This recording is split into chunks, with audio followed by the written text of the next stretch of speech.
Mr. Coyle, you recommended the former President Clinton that he not deploy the ground-based missile defense system, the same system proposed for the Czech Republic and Poland. Why did you do so? President Clinton had required that if we were going to build the system, that it be effective, that it would work.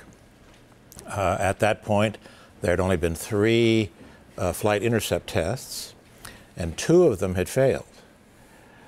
So clearly the system was not dependable, and so I recommended that it not be deployed. Mm-hmm. Has the situation changed somehow since then? Would you recommend the same thing to President Bush now? The situation is different in that there have been more flight intercept attempts. Now there have been 13, whereas then there were only 3. But 6 of the 13 have failed. In fact, in 2 cases, the interceptor never got off the ground, never got out of the silo. So obviously it wasn't going to be effective. Mm-hmm. And it's not often said, at least here in Czech Republic, that we and Poland are not the first country to have been asked by the United States to deploy their missile defense system. The same offer actually has already been rejected by Canada, who is among the closest American allies. Could you briefly describe the reasons which led Canada to making such a step? Yes. First, Canadian citizens were skeptical that the missile defense system could be made to work, that it would really defend Canada, let alone the United States. But beyond that, they were concerned about starting an arms race, in particular an arms race in space. The Pentagon wants to build a missile defense system that can shoot down enemy missiles of short range, medium range, long range, and they want to be able to do this from land, from sea, from an airplane, and from space. And so part of the plan is to put satellites in space that would be able to come down, supposedly, and hit down an enemy missile. Canada did not want to be part of an arms race in space, and so that's the other reason that they decided not to participate. Mm-hmm. When we're talking about the arms race, do you think the fears of Greenpeace and many others that an American missile defense in Central Europe would cause such an arms race, do you think these fears are justified?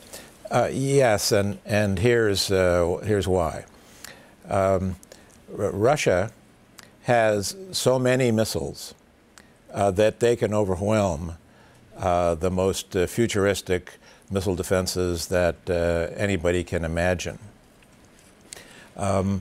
But take China, take Iran.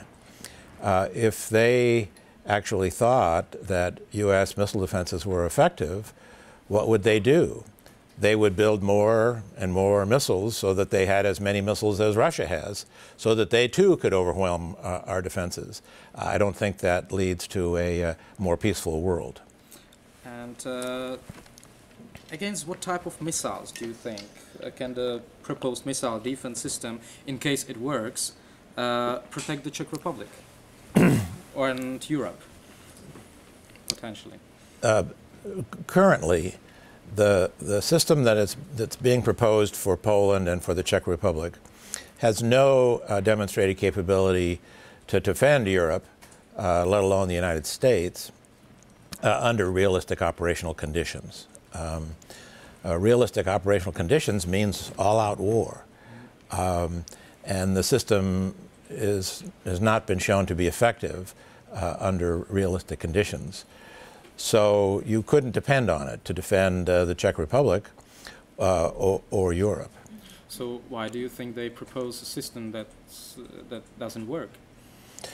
They think it's better than nothing, but it actually could be worse than nothing because it could cause an arms race. It could cause nations that have animosity towards Europe to want to build more missiles, which just makes the world more dangerous. Mm-hmm.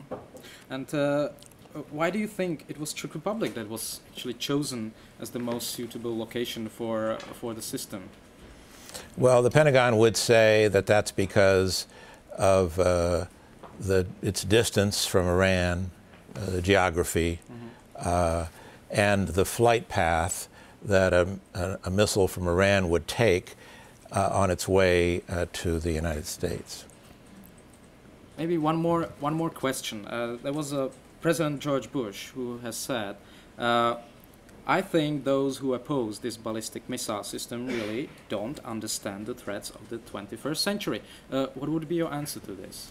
The threats of the 21st century are car bombs, improvised explosive devices, rocket-propelled grenades, suicide bombers, the kinds of things we've seen in Iraq and Afghanistan. And U.S. Missile defenses are worthless against those threats. Mm-hmm. And do you think the missile defense system actually would be ever effective? Or is it possible the system actually works in the future? It's hard to say that anything is impossible. It's hard to have a scientist say that anything, no matter how far out, is absolutely impossible. But it's so difficult that scientists in the United States have said it's almost impossible. Mm-hmm.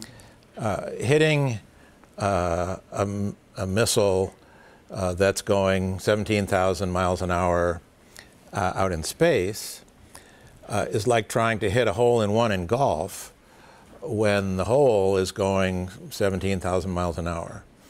And if the enemy uses decoys or countermeasures to fool the defense, then it's like trying to hit a hole-in-one in golf when the hole and the green are going 17,000 miles an hour, and the green is covered with black circles the same size as the hole.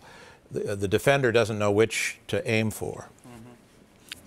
There's a slide in my presentation that talks about the 4 reasons that the United States wants to build this system. Mm-hmm.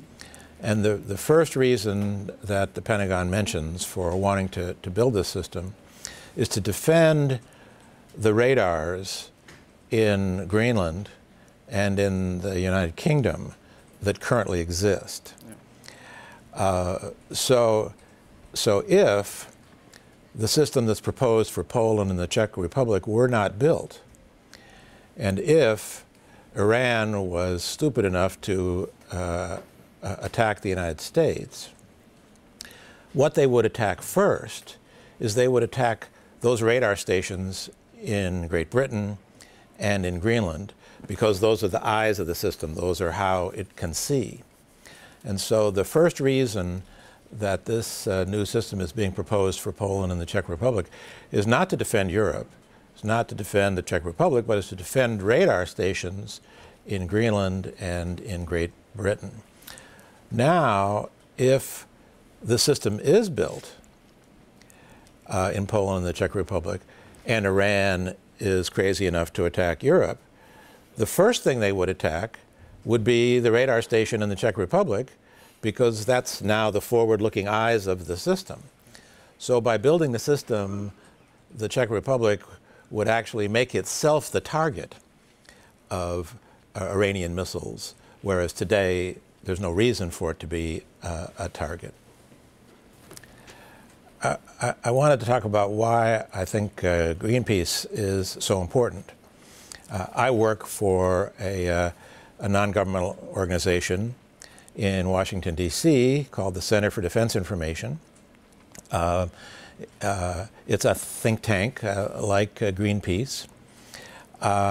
And so I understand how difficult it is to get support from donors, donations, to keep the work going in an organization like Greenpeace.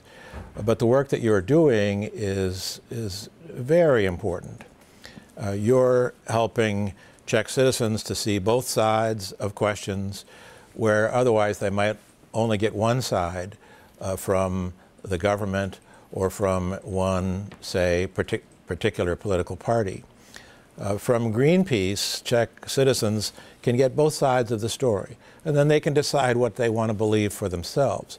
But without Greenpeace, they would not have the same access to information that they get thanks to your work.